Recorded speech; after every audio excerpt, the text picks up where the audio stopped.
Salut les coureurs, salut les triathlètes. Je suis à 7 jours du marathon de Berlin et j'ai décidé de faire cette petite vidéo pour vous expliquer en quoi consiste une dernière semaine avant une épreuve importante.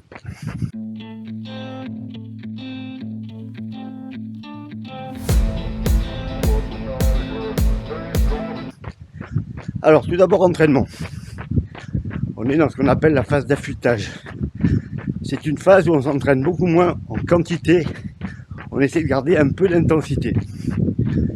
Prenons l'exemple du marathon.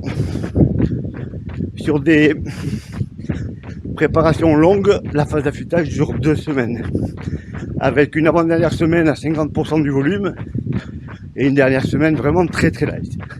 Quand vous faites des prépas plus courtes, on va dire que une semaine suffit. Si on s'entraîne 8 semaines pour un marathon, c'est dur de couper plus.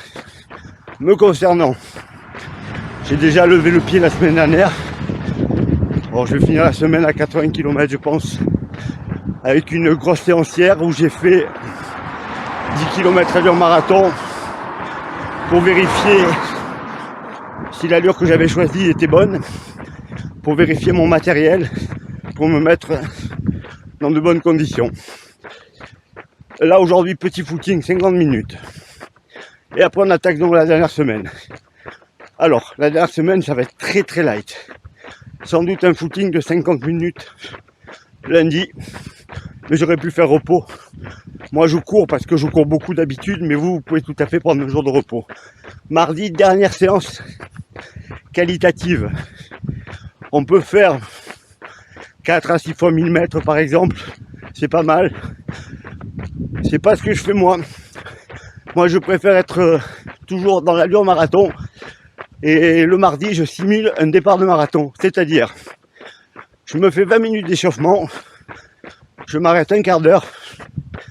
Et je pars pour 5 km allure marathon.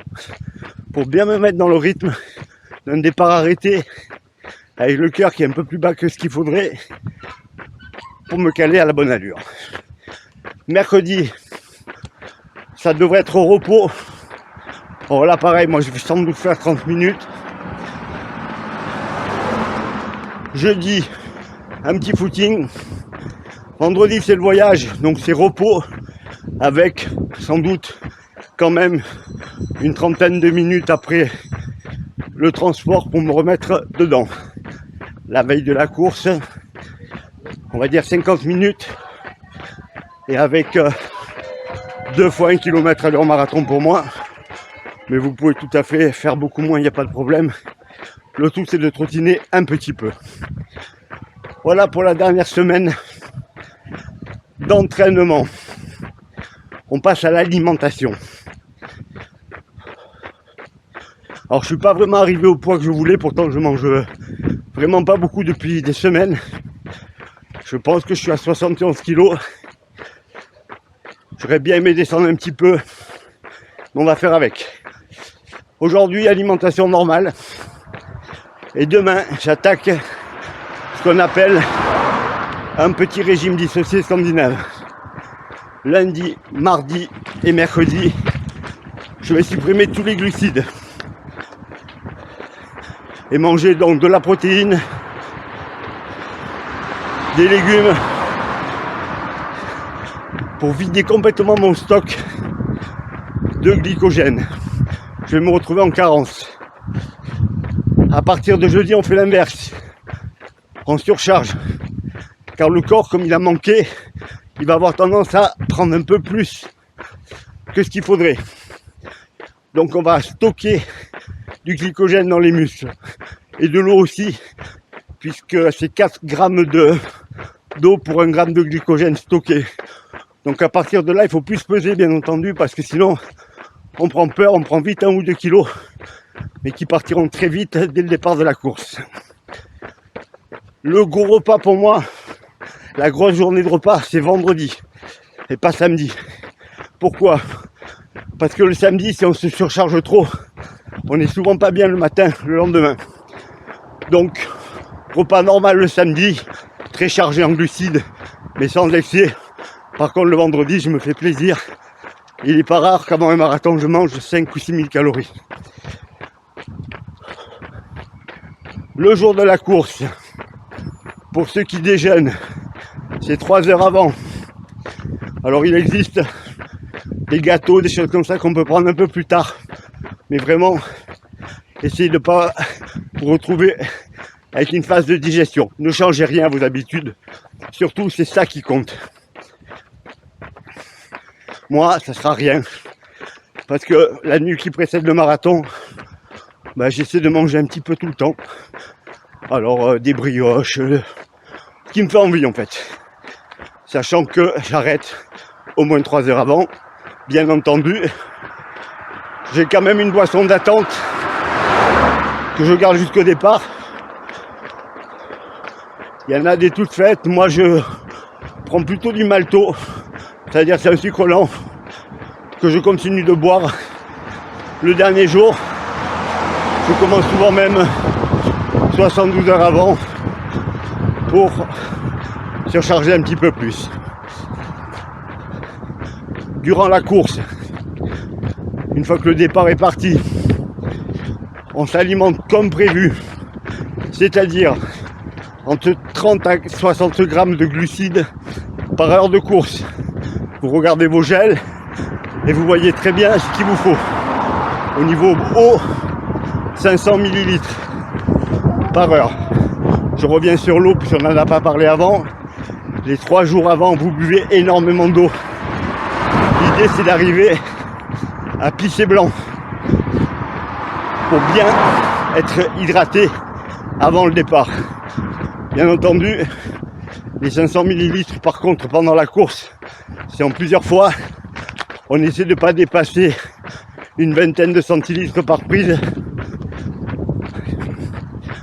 Dernière chose concernant l'alimentation pendant la course, on évite de prendre des produits sur les tables qu'on ne connaît pas. Si on veut utiliser les produits qu'il y a sur les tables, on regarde ce qu'il y a à l'avance sur les guides et on s'entraîne à l'entraînement avec ces produits-là. Encore plus pour les gels. Quand il y a un gel, on ne teste jamais un nouveau gel le jour de la compétition, c'est impossible. On passe à l'aspect mental maintenant. Le plus important. La dernière semaine, c'est la semaine des doutes. On a l'impression de ne pas être en forme. On a l'impression d'être blessé. On se dit qu'on n'y arrivera pas. On se demande pourquoi on fait ça même. C'est là qu'il faut se mettre en mode combat et se trouver plein de leviers positifs. Quand on s'est bien préparé, on se rappelle les séances qu'on a fait. Quand on a maîtrisé l'allure, qu'on a pu se rendre compte qu'elle passait très bien à l'entraînement, on se dit qu'il n'y a aucune raison que ça ne marche pas. Pendant la course, très important, on gère les moments d'euphorie, le départ, les moments où on est très bien. Quand on se sent trop bien sur un marathon, on vérifie son allure et surtout on n'accélère pas. Surtout on maintient l'allure. Quand ça devient difficile, on s'est tellement entraîné qu'on va s'accrocher. Mais quand c'est facile, on a tendance à se dire je vais accélérer un peu. Et derrière, c'est comme un crédit. Vous empruntez quelques secondes pendant les premiers kilomètres et vous rendez des minutes à la fin. Donc moi j'ai un principe très simple. Tous les kilomètres, je regarde ma montre. Si je suis en avance sur le temps au kilomètre prévu, j'essaie de le rendre le kilomètre suivant. Par exemple à Berlin, je pars pour courir à 3,53, 3,54 kg. Si jamais je passe le premier kilomètre en 3,50, je vais m'autoriser à courir le deuxième en 3,56, 3,57. Je prends pas d'avance, j'en ai pas besoin. L'objectif, impératif, passer au 10e kilomètre aux bonnes allures. Après, l'allure va se stabiliser et on aura plus de mal à la maintenir qu'à être trop rapide. Donc vraiment super important. Voilà les coureurs, j'ai fait un petit tour. N'hésitez pas à poser vos questions en commentaire. Vidéo en attendant Entraînez-vous bien. Pour tous ceux qui vont faire des marathons un peu plus tard, des marathons en Hollande, Nice, Cannes, Valence, où on sera nombreux de la région, eh ben, il est temps de s'y mettre. Tranquillement, progressivement. Vous pouvez encore me contacter, bien entendu, si vous voulez des préparations personnalisées à 100%.